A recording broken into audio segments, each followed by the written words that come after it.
Sa dumadaming bilang ng kaso ng away trapiko, tinanong namin ang mga driver kung ano ang madalas na nakakapagpainit ng kanilang ulo. Kadalasan matraffic, saka kung minsan wala rin pasahero, mainit ang panahon. Halimbawa, bigla kang kinat. Kung sila naman nikaka mo, mumurahin ka. Yun ang yung ayaw ko nung mumurahin ako, yun. Binababaran ka sa harap. Siyempre, paalis ka na. Ayaw pa nilang umano, pwede namang dumiretso ng parada. Yung mga bus, singit ng singit, lumalabas sa linya nila. Pangalawa, yung mga taxi, ganun din, singit ng singit. Lalo-lalo na yung mga motor. Singit ng singit, pagka nasagi mo, ikaw may kasalanan. Yung mga salbahing driver, karamihan mga public utility, mga bus, taxi, tsaka jeepney driver. Biglang kumakat nang walang signal. Ayon sa isang psychologist, malaki ang epekto ng paligid ng driver sa pagbabago ng kanyang emosyon. Merong mga iba na pag merong ganitong klaseng personalidad, natitrigger ng environment.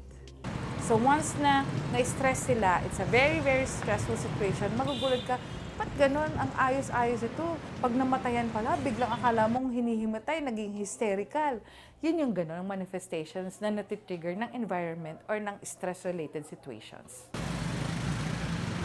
Ang ilang driver na nakausap namin, minsan na ring hindi nakapagpigil at napaaway sa kalsada. Nagpang-abot kami, nagbanggaan na lang kami ng sasakyan. Sa kanya ako tinakbuhan. Nagmumura ako, kaya sinisigawan ko yung tao. Kasi minsan may mga kapwa tayo driver na mainit din ang ulo. Dumating din sa punto na nakipagsuntukan tayo sa kapwa natin driver dahil lang sa pasahero. Ginagawa ko na lang, binubustinahan ko na lang ng sagad, saka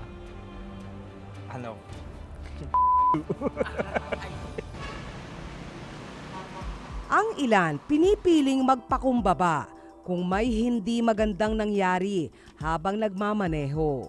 Mahaba naman po pasensya ko eh. Pinababayaan ko na lang po, saka umaalis na lang po. Hinayaan ko na lang siya. Ako minumura, ako hindi naman nagmumura. Hindi ko na rin sila pinapansin kasi baka magiging cause lang ng aksidente tsaka away sa kalsada. Pinahabaan ko na lang po yung pasensya ko. Kadalasang hindi alam ng mga taong napapaaway na may problema sila sa kanilang ugali. There's a possibility na merong personality disorder itong taong to. Remember, pag ang isang tao merong personality disorder, hindi niya alam yun eh. Akala niya yun yung kanyang regular na behavior, yun yung kanyang regular attitude towards other people. Pagpapakumbaba ang kailangang pairalin para hindi mapaaway sa kalsada. Ayon sa isang eksperto. We must learn to be compassionate. Kasi kung may compassion ka, maniniwala ka na maganda at masaya na buhay ka. Pangalawa, meron kang pamilya na babalikan at kailangan pangangalagaan ko tong pamilya. Lahat tayo kailangang bumiyahe halos araw-araw. Makaiwas sana tayo sa maiinit na sitwasyon nang buhay tayong makarating sa ating destinasyon.